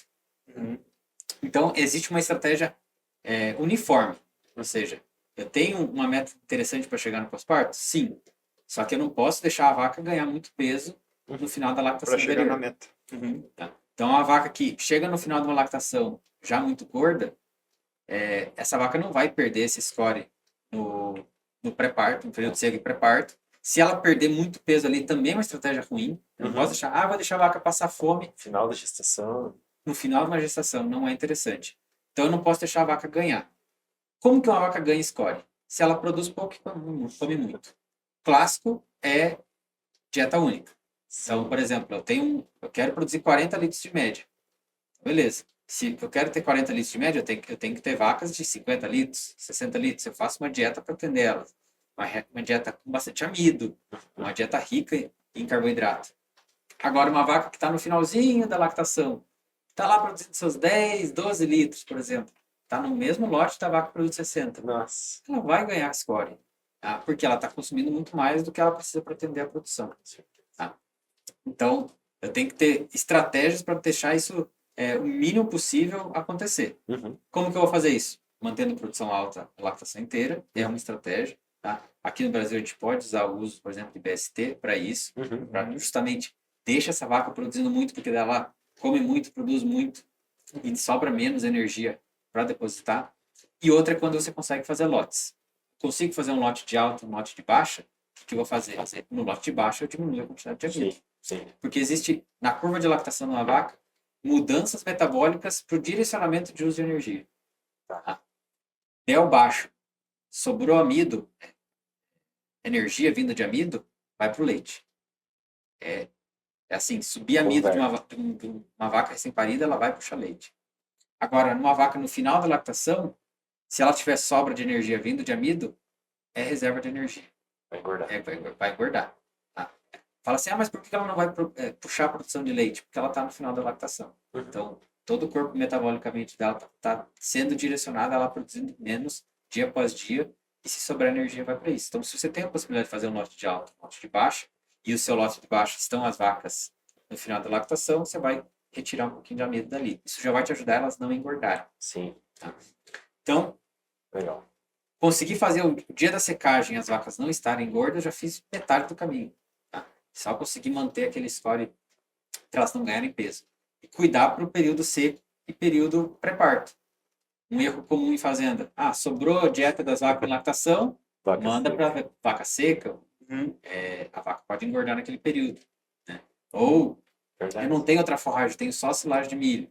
Eu uso uma quantidade muito grande para pré-parto. Pode guardar também. Tá? Então, as estratégias durante a lactação, tentar não secar a vaca gorda, tá? Não deixar ela subir muito score, para no pós-parto ela conseguir estar ou ganhando score, porque ela pariu 3 e aí ela consegue subir. E esse ganhar score, não entendam que é uma vaca que pariu magra e E vai engordar. vai engordar. Sim. Esse ganhar score é coisa muito sutil, tanto que vocês estão vendo que tem 0,25 Isso, de bem margem. quebradinho. Então, para você ficar na barra amarela e barra cinza, é uma estratégia em conjunto. Não deixar essa vaca chegar gorda ali no início da sua lactação. Legal. E uma pergunta que você comentou sobre o lote único, eu fiquei pensando aqui, como que o uso da tecnologia como box de alimentação poderia fazer sentido num manejo como esse? A gente até comentou sobre isso, mas você poderia me dizer assim, na tua percepção, como que essa tecnologia poderia auxiliar a gente a chegar numa demanda nutricional mais adequada? O box de alimentação, o Feed Station, ele é uma cabine que é só a alimentação de ração, por exemplo. Então, qual que é a diferença de uma vaca que produz muito e produz pouco num lote? Pode ser o quanto de ração eu quero entregar para ela. Isso é muito comum. Quem tem lote de alta e lote de baixa, às vezes usa a mesma ração. Mas para lote de alta, põe lá 10, 11 quilos de ração vaca dia. Para lote de baixo, coloca 7, 8. Você consegue mudar isso em lotes. A dieta base, muito parecida, mas o que oscila mais é com relação à quantidade de ração. E aí, quando você fala do Feed Station, do box, você pode trabalhar com meritocracia vaca a vaca dentro de uma mesma formulação. Você faz uma formulação base na pista, e aí aquelas vacas que produzem mais, você permite que elas tenham acesso a mais ração. Então, você consegue praticamente fazer um sublote dentro de um lote só. Que para fazendas pequenas pode fazer muito sentido, porque às vezes uma fazenda que tem poucas vacas, você pede para fazer um lote de alta, às vezes vão ser 10 animais, 15 animais. Tem 2 problemas. Problema número 1, físico. Às vezes é difícil num barracão eu conseguir dimensionar isso. Fazer essa separação. Problema número 2 é vagão.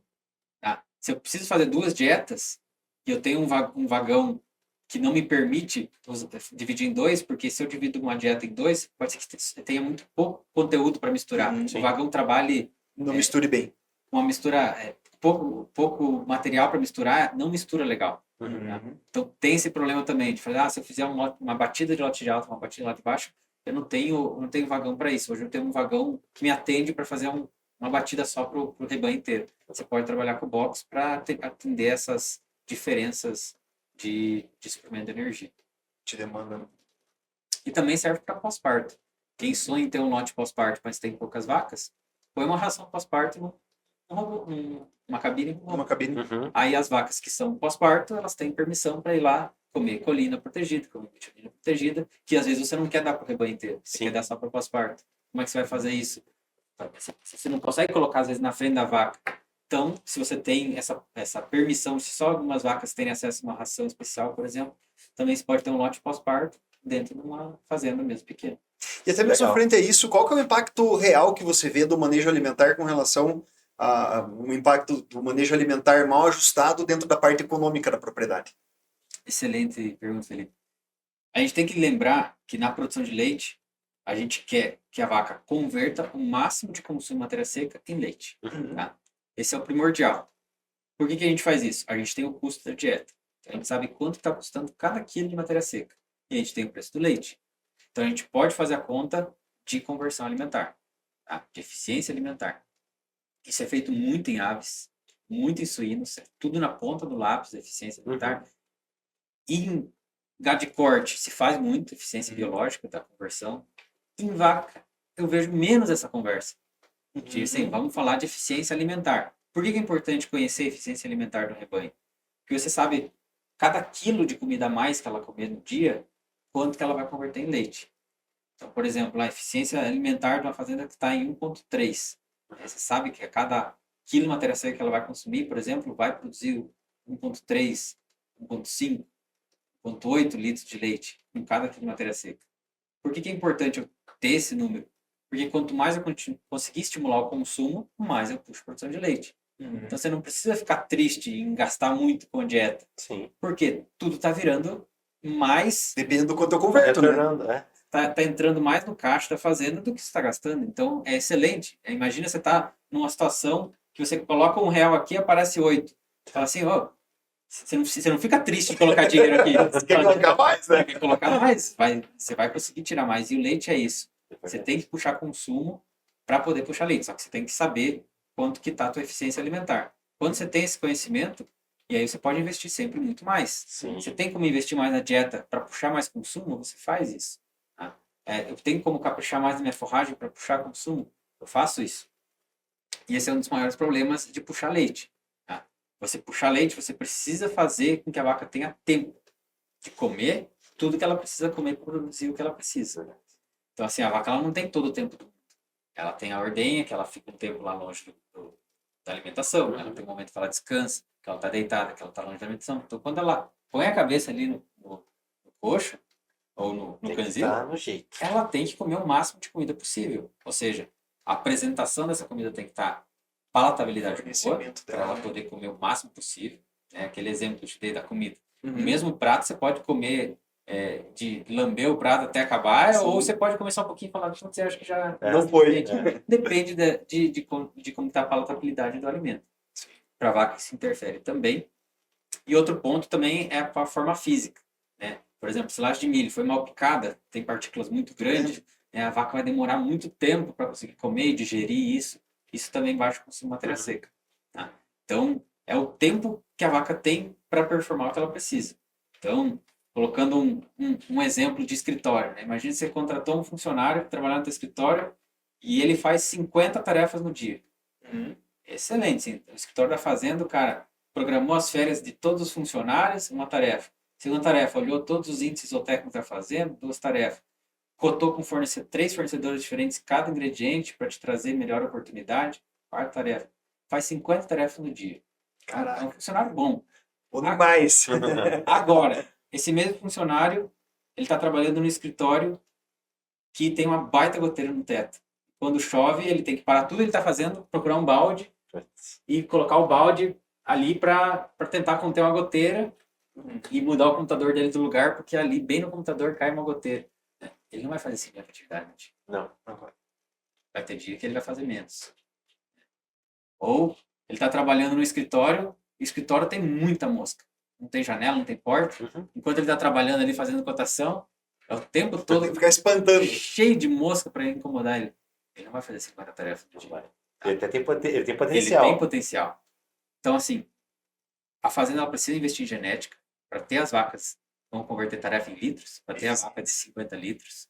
Só que ela não vai produzir 50 litros se o ambiente não permite que ela tenha tempo de consumir comida equivalente a esses 50 litros. E também se no dia a dia dela ela tem fatores estressantes que vai diminuir esse tempo também dela de consumo ou limitação física, né? Imagina um barracão que tenha 50 vacas e tem 30 canzis. É uma competição, ela não tem tempo hábil de conseguir, então a produção dela não vai subir. Tem muita gente que fala assim, então, mas o que você mudaria nessa formulação aqui para puxar a produção de leite? Se você tem problema de espaço de consumo, né, pouquíssimas coisas que você vai mexer em formulação que vai realmente puxar a agulha da produção de leite. Você vai precisar mexer em manejo. E esse que é um ponto principal do mononutricionista. Não é só entender de formulação. É dele saber que a vaca ela precisa comer aquilo que ele formulou. Senão seria fácil. Vamos visitar uma fazenda que a média é 25 litros de leite e vamos fazer uma fórmula de 40. Pronto, resolvi. Amanhã eu prefiro 40. Por que não é 40? Porque para a vaca produzir 40 litros, ela tem que consumir próximo de 25 kg de matéria seca no dia. 25 kg de matéria seca no dia, uma dieta com 50% de matéria seca, são 50 kg de comida no dia. Ela tem tempo para comer 50 kg de comida no dia? Então o produtor fala assim, não, mas é que aqui a minha ordenha é a mesma desde o meu avô, é só um conjuntinho pequeno, então demora, a vaca sai aqui para ordenhar até ela voltar, vai horas. É tempo que ela comeu menos. Ela vai produzir menos. Então, o ambiente interfere, esses fatores estressantes também, que interferem no consumo de matéria seca, também vão interferir. E aí vai de digestibilidade do alimento, para ela conseguir converter o que ela comeu, de fato, em leite. Quando você consegue avaliar consumo de matéria seca, que você faz sabendo o peso de tudo que for fornecido e pesar sobras, aí você sabe exatamente qual foi o consumo de matéria seca real da fazenda. Você tem isso, você tem a produção de leite do lote, você consegue calcular a eficiência de conversão da comida no leite. Se você tem esse número, você vai ter essa conta. Cada R$ 1 que eu coloco na dieta, tá me entrando X reais em caixa para fazenda. E aí você não tem medo de investir na dieta. Você só vai, porque você sabe que é uma um conta cálculo de uma taxa de retorno, né? Qual que é o ROI do quanto é isso. E assim, até pegando um gancho disso, você comentou ali, você roda hoje 10 países falando sobre isso praticamente. Então, deve ter percepções diferentes em cada região. Você percebe que o produtor já está vendo mais a nutrição como investimento ou ainda ele percebe muito como custo, como despesa dentro da propriedade?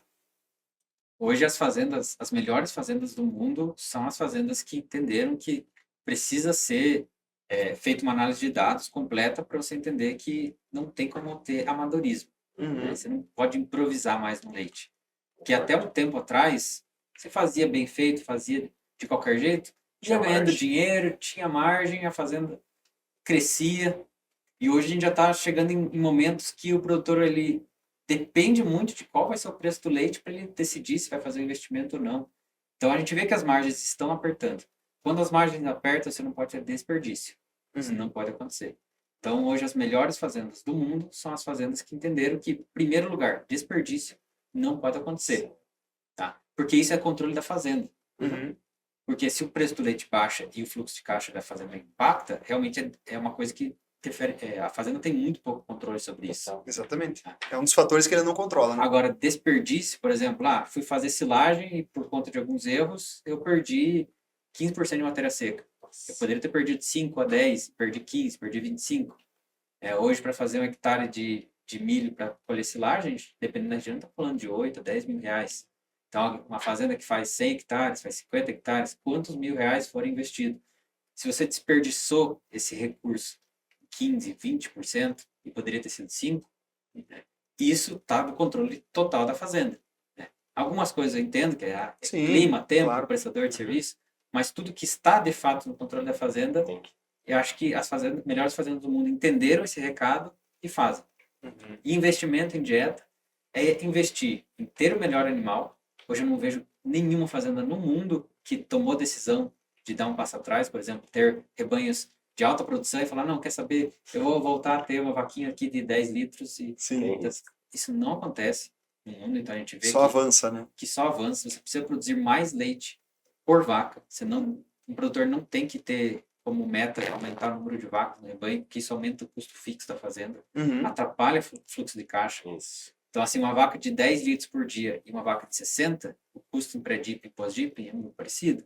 Essas duas vacas. O custo em vacina, se você vacinar uma vaca de 10 litros e uma de 60, qual que é mais caro e mais barata? Se você de funcionário, de energia, de tudo. De tudo.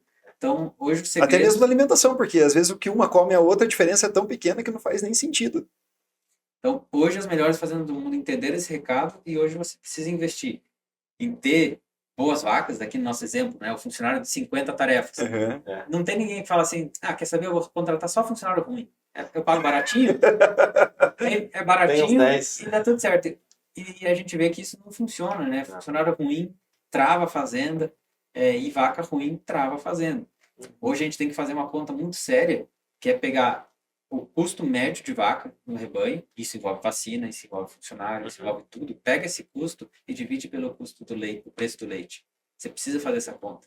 Quando você faz essa conta, você entende qual que é o mínimo de produção que uma vaca tem que ter para pagar a conta dentro da fazenda. Tá?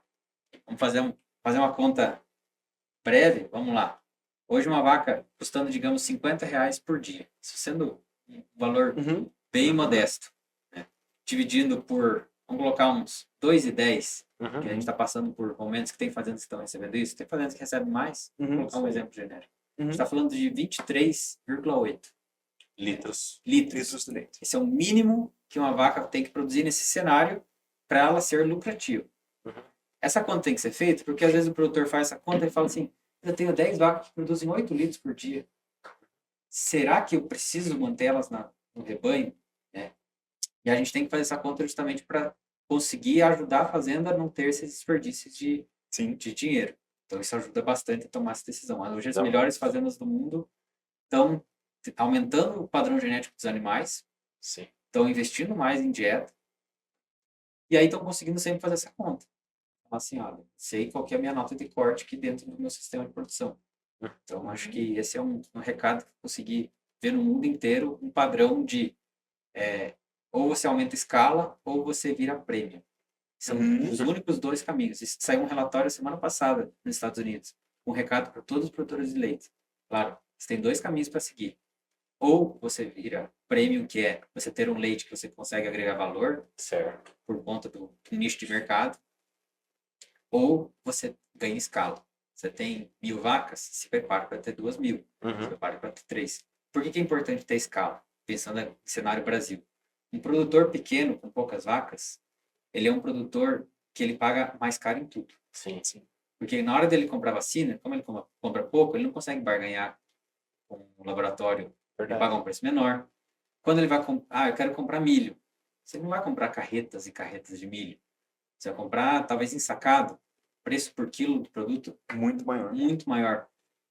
Então, tudo fica um pouco mais caro para o produtor pequeno. E eu concordo que é um cenário injusto, mas o mercado é assim. E na hora de pagar o preço do leite, muitas vezes o laticínio prefere o produtor grande, porque ele gasta menos frete, né, indo lá. A logística é muito melhor, né? Então, tem muito produtor pequeno que recebe menos por litro de leite. Então, pensa um produtor que ele recebe menos pelo produto dele e paga mais caro Para produzir. Sim. para produzir. Ou seja, é um sistema que ele beneficia quem ganha escala. Então, se você produz mais, você tem mais barganha de vender o seu leite mais caro e pagar mais barato nos insumos. Então, por isso que os Estados Unidos está uma corrida para ganhar escala ou acessar o mercado premium. E o Brasil vai também seguir esse caminho para conseguir se manter na atividade. Essas são as duas opções que a gente tem. Diminuir a margem sem ganhar escala. Exato. Pensa que sempre que for possível diminuir o número de vacas, mantendo a mesma produção do dia, É um cenário ideal. é o cenário ideal, porque você vai reduzir custo fixo na fazenda.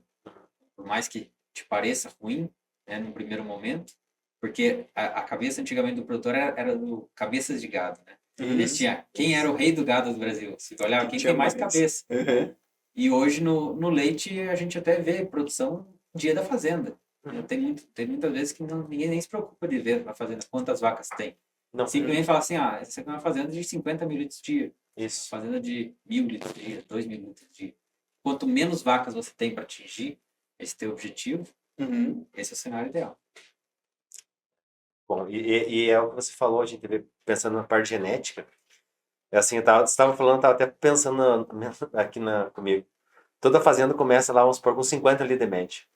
Aí cada degrauzinho que você não cumpre lá com lotação, não encostou comida, fez um manejo estressante, demorou na ordenha, vai caindo. Aí no final das 24 horas você vai ver a média da fazenda, é 38, 39. Às vezes é a mesma genética, comida muito parecida, mas como o manejo vai influenciando, né? Todo mundo começa ali, mas vai caindo, vai caindo. E sabe o que é incrível? Sabe qual que é o manejo mais impactante nessas escadas? É o mais fácil de corrigir. É água. Água. Quanto mais fazenda eu visito, mais eu vejo que as fazendas que estão travadas em aumentar a produção, os animais têm problema de consumo de água. Disponibilidade. É a qualidade dessa água. Então, assim, muitas fazendas que têm aqueles coxos antigos, que são coxos de concreto, tem litros e litros de água, qual que é o problema dele? É difícil de limpar ele.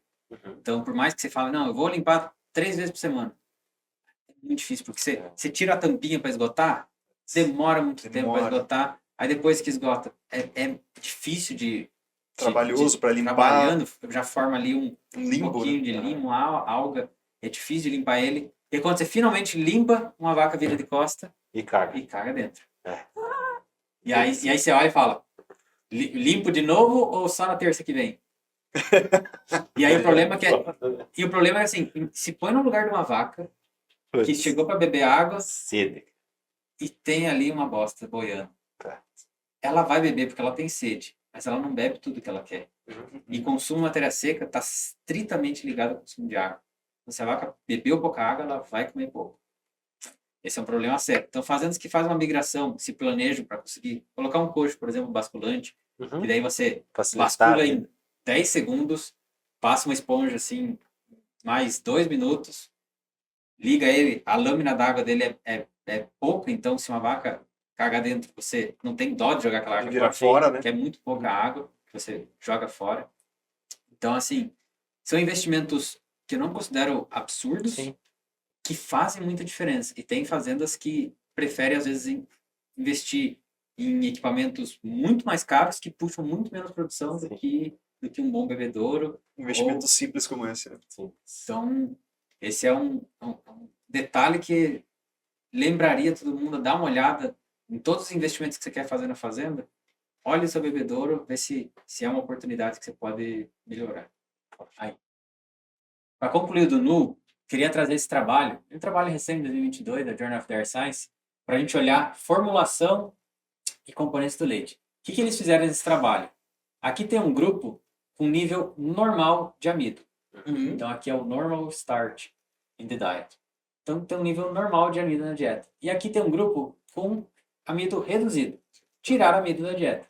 Então a gente consegue ver aqui no amido. Aqui tem uma dieta com 24,8 de amido. E aqui tem uma 18,4. Tá. Então foi muito simples o que eles fizeram. Ó, silagem de milho, quanto que tem na dieta? É a mesma quantidade das duas. Eles mudaram o ingrediente grão de milho moído. Aqui tem 8,59. Na outra não tem. Tiraram o ingrediente. Restando tudo igual. Então, o que mudou para cá? O ingrediente que sumiu foi completado aqui. Tá. Na palha de trigo. Ou seja, tirei o ingrediente que era rico em amido, completei com palha. E eu tenho aqui duas dietas. Uma com alto amido e uma com baixo. A gente vai olhar aqui a composição das dietas em proteína. Esse CP aqui é Crude Protein, que é proteína bruta. Tem uma dieta aqui com 16,3, outra com 15,9. Muito parecido, Sim. mas até você vê que a reduzida em amido tem um pouquinho menos. Muito parecido. E aqui a gente tem o RDP, que é a proteína degradável no rumo, PDR. Em português a gente fala PDR, que é ao contrário. Aqui tem uma dieta com 9,5, outra com 9,3. Ou seja, praticamente igual ao PDR das dietas. Tá? Ou se a gente fosse muito específico, falar que tem um pouquinho menos. Sim. Vamos lá. Primeiro, olhar consumo de matéria seca. 24 kg de matéria seca para o nível normal de amido, 22,5. Despencou o consumo, por quê? Porque eu lotei de fibra. Assim, a palha. Coloquei palha, travei consumo. Aqui a gente já viu um primeiro conceito da nutrição, enchimento por FDN, na prática. Caiu o consumo. O leite, de 35,2, despencou para 32,5. Por quê? Porque é consumo. Quem puxa, produção muitas vezes é consumo. Eu queria ir direto lá para o nitrogênio ureico do leite. Vamos lá. Grupo normal de amido, 11,4. Reduzido, subiu para 13,6. Por que subiu o NU, sendo que o PDR é igual nas duas? Qual que é a diferença da dieta de normal de amido para reduzido de amido? Proteína ou energia a diferença delas? Energia. Por que o NU subiu aqui no reduzido de amido? Porque faltou energia. E o que um nutricionista mal preparado faria num cenário desse? Putz, o NU aumentou, Baixaria a proteína. baixa a proteína. Ou seja, a gente comentou do NU do tipo 1 e do tipo 2. É importante eu entender de nutrição e olhar os cenários para conseguir entender qual ação que eu vou tomar. Né? Esse aqui é um artigo do ano passado. Eles acharam uma correlação um pouco mais plausível. Em vez de olhar só a proteína bruta, eles fizeram a divisão de carboidrato não fibroso por proteína bruta. Ou seja, eles viram uma correlação muito forte, né, do NU com essa correlação. Ou seja, se proteína bruta está muito alta, ele vai subir NU, mas também se a parte de cima aqui da matemática estiver baixa, também sobe. Mesmo se a proteína está ok. Mostrando que no alto não é só olhar proteína. Eu tenho que olhar essa correlação. Energia. Proteína. Então, são alguns pontos legais. Para finalizar, trazer esse artigo da Nova Zelândia, que eles fizeram um levantamento muito grande. Nova Zelândia tem uma particularidade. Muitos animais a pasto. E no pasto tem um pouco de descontrole de quanto de proteína o animal vai consumir, porque são a pasto. Né? Então, o que eles viram? Tinham uma diferença individual, semanal de algumas fazendas enorme. Às vezes o NU estava em 5,4, às vezes estava em 26,8. Ou seja, variações enormes. E entre fazendas, a média das fazendas, tinha fazenda com média de 9,6 de nu e outras 18,8. Ou seja, uma variação muito grande. E aí eles constataram que não teve diferença nos padrões de nu para os parâmetros reprodutivos. Por quê? Eles olharam as fazendas que tinham 5 de nu, olharam fazendas que tinham 26, 9, 18, e não achavam diferença na reprodução dos animais. A energia estava ok, proteína que estava... E aí eles viram que o nu, para eles, né, parece ter pouco ou nenhum valor como indicador reprodutivo de desempenho dos animais. Nu aqui do tipo 1 ou tipo 2, falta de energia ou excesso de proteína às vezes? Proteína. Às vezes é excesso de proteína. Uhum. Impactou a reprodução? Se uma fazenda tem um nu alto, falar assim, minha reprodução tá ok. Provavelmente ele tem alguma forragem que provavelmente tem um pouco mais de proteína do que ele previu. Sim. Uhum. Então sobrou amônia dentro do rumen, foi excretada, mas a energia estava ok.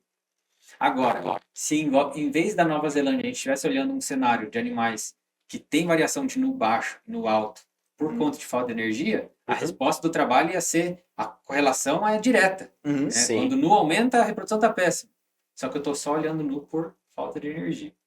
Então, a gente conseguiu ver vários cenários aqui que não é só olhar o que está acontecendo e tomar a primeira reação que a geral do senso comum falaria, né? Ah, sobrou nitrogênio no leite, tira nitrogênio da dieta. Uhum. Você tem que entender do contexto total para ter a melhor estratégia. Isso desmistifica um dos maiores mitos quando a gente fala de correlação de nutrição e reprodução. Isso para fechar o primeiro bloco. Muito Demais. bom. Excelente.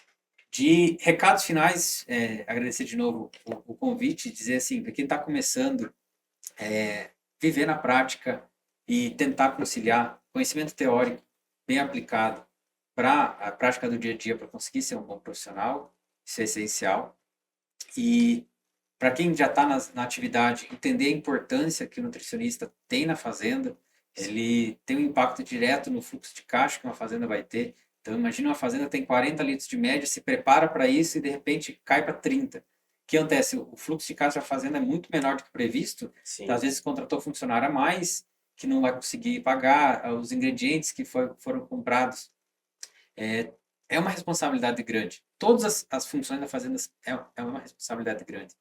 Mas o nutricionista ele tem que entender que, às vezes, uma ação mal feita pode ter impacto em várias outras áreas, na reprodução, Sim. na sanidade. Então, ter esse cuidado, conversar com outros técnicos, converse com o veterinário que faz clínica, que faz reprodução, para entender o máximo possível de como está o rebanho. Converse com todos os níveis de tomada de decisão da fazenda, desde o tratador até o proprietário e a família, para entender qual que é o melhor cenário para todo mundo, para a fazenda conseguir prosperar. E é isso. Todo mundo trabalhando junto, acho que a gente tem um potencial gigantesco no Brasil. Com certeza. Te falar, o cenário global, quando olha para o Brasil, tem muita gente que olha o Brasil como uma grande potência na produção de leite, que parece uma mudança muito pequena para conseguir aumentar muito essa produção. A nossa produção de leite nacional é grande, só que quando a gente olha a média vaca ano, são lactações de 2.000, 5.000 litros de leite por lactação. Então, a gente tem potencial de animais de 15, 20 mil litros de leite por lactação. Sim. Então, se a gente conseguir mudar um pouquinho que seja, né? Ter vacas em vez de na média, ter 2, 4 mil litros por lactação, conseguir passar isso, ou dobrar isso para 8, que não é uma mudança tão grande assim, a gente já vira uma grande potência de produção de leite no mundo. Então, a gente tem esse potencial na mão. As mudanças não são grandes, a gente vê as estratégias. Vamos olhar o bebedouro, se a gente consegue investir melhor. Sim. Vamos colocar um air fryer na fazenda para fazer um ajuste fino. Sim. Então, a gente não está falando de nenhum investimento Correto. enorme, né? Então, olhar a vaca, o que a vaca está me falando, se a vaca está saudável, a qualidade do alimento. Então, acho que a gente tem uma oportunidade de, com pequenas ações, conseguir ajudar muito o produtor de leite a se manter na atividade e também prosperar na nossa pecuária nacional. Então, Muito bom. Ótimo. vamos juntos, vamos falar. Vamos juntos. É isso aí. Queria agradecer, antes de mais nada, a confiança tua de vir conosco nesse projeto, né, e acreditar no projeto junto conosco e trazer o Rumencast para dentro do Cow Talk. Quer falar alguma coisa, Luiz? Agradecer Sim. também, agradecer ao Tomer, agradecer a todo mundo que está acompanhando. Nos próximos episódios a gente vai falar muito sobre nutrição, estratégias reprodutivas, estratégias de manejo, estratégias nutricionais. Vocês viram que o Tomer, ele consegue realmente trazer a parte da ciência com o dia a dia da fazenda. Então a gente consegue trazer o melhor dos dois mundos. E, Tomer, muito obrigado por estar com a gente, por estar junto aí no Cow Talk. Rumencast é algo que a gente acompanha há muito tempo e é um prazer somando esse ecossistema. E para você que está nos assistindo, nos escutando, segue a página, segue o Rumencast, segue o Cow Talk e vamos junto. Tomer, seja muito bem-vindo. Obrigado. Chique, é bom demais, cara.